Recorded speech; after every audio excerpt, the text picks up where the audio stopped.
Carmelo Anthony on his podcast 7 p.m. in Brooklyn went on a rant about how the Denver Nuggets purposely gave Nikola Jokic number 15 in an attempt to erase his legacy. Let's run the clip. Look me in my eyes. You had to feel away when they gave Jokic that 15, bro, because that's Melo. Hell yeah. Did you think it was a petty maneuver? It was a petty maneuver. It wasn't like, oh, we got numbers to choose from. It was like, here, take this one. You got 15. Ooh. And y'all put Jokic in the middle of that. He don't know the He don't even care. He could have been like, I want to wear 15. He could have been like, 15 is here. I can wear 15. Oh, that's Melo's number. You know what I mean? Like, just pay homage. I don't know. He could have worn because he wanted to pay homage. Right. But what I believe is that they gave him 15 to try to erase what you did. What I your did. Accomplishments over there. That's crazy. I used to think about it. I don't think about this shit no more.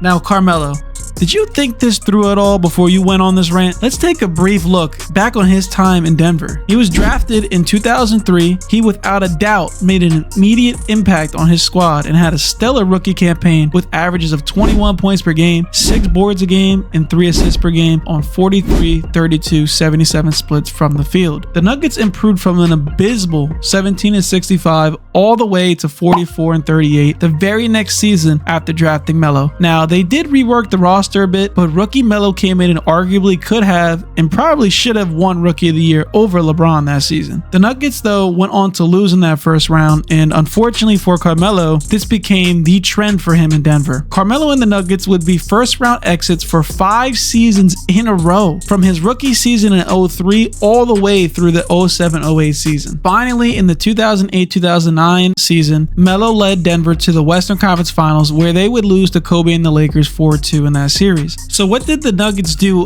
after that Western Conference Finals run? Oh, that's right. They would go on to lose in the first round 2 years in a row. This led to Melo demanding a trade out of Denver, where he would end up in New York, where he proceeded to once again be a first round exit in his first season and a first round exit again in his second season there. Then he was a second round exit, and for 4 straight years, the Knicks missed the playoffs when Carmelo Anthony was there. Now, his time in New York is here nor there for this topic, but it does shed some light on how Carmelo was never close to winning a championship to warrant any jersey retirement from any of the teams he played on. Now, going back to Carmelo's comments on the Nuggets apparently giving Jokic number 15, Jokic actually responded to this in a recent post-game interview. Let's roll the clip. I think I'm using it my whole life. Not all my whole life. Yes, it is.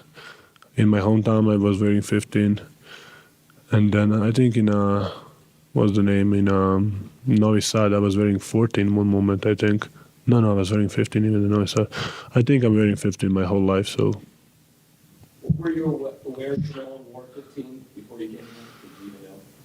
Of course, I mean, he was a great player. Nikola Jokic has been wearing the number 15 all his life. Carmelo went past the first round with Denver one time in 8 years. Let's be honest, why should they retire your number or withhold it from other players wearing it until you do retire? I mean, a bunch of first round exits and then demanding a trade is what earns a jersey retirement? Let's be real here. I'm sorry, I don't want to sound like a hater. Carmelo was a fantastic player, but we have to be honest. Now, Jokic, he has already surpassed everything Carmelo ever did in Denver by a landslide, and he has surpassed him as a player, bar none. Why is Carmelo even acting as if Denver just knew their second round draft pick, who got taken at 41 during a Taco Bell commercial, was going to end up being one of the greatest players of all time? Did Carmelo forget that Jokic was literally a nobody when he got into the NBA? No one believed in him, and yet he was still able to achieve everything and then some over Carmelo, who millions believed in, considering he was an NCAA champion and was the number 3 draft pick and arguably the greatest draft class ever. I mean, for Carmelo to spew this BS on his podcast just makes him sound so salty to me and jealous of the success Jokic has led Denver in a short amount of time. Sure, I can understand that he might feel some type of way that he won't ever get his jersey retired in Denver, but there was even a chance he may not have ever had it retired due to the lack of successful seasons and the way that he forced his way out of Denver. So let's not act like Denver was plotting some sort of revenge on Melo's legacy there by granting their second round pick, who again was a nobody, and this person asked for that number considering that they have worn it for their entire basketball career. No one thought he'd be who he is today. Jokic was also drafted in 2014 while Carmelo was still playing. They weren't going to withhold the number for over a decade until Carmelo retired. Carmelo Anthony was a great player, but this take of his is just incredibly bad.